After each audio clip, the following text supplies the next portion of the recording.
நம்மள்ட்ட பேச வந்தா எப்படி சொல்ல, சிப்ப அப்படி சொல்லுவோம்னா மதிக்கிறதே இல்லை. அப்ப நம்ம தனி ஜெபத்தை மதிக்கிறோமா? இறைவனுடைய வார்த்தையை மதிக்கிறோமா? குடும்ப ஜெபத்தை மதிக்கிறோமா? கடவுள் கொடுத்த கட்டளைகளை மதிக்கிறோமா? கடவுள் சொல்றாரு பிறரை தீர்ப்பிடாதேன்ட்டு.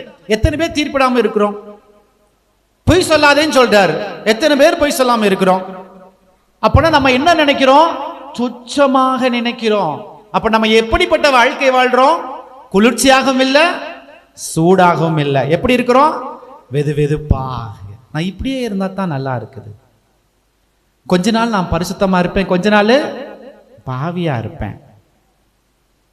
திருப்பி கொஞ்ச நாள் 40 நாள் மாலை போடுவேன், அதுக்கப்புறம் திருப்பி பழைய குருடி கதவை தருடின்னு திருப்பி போவேன், திருப்பி வருவேன், திருப்பி போவேன்.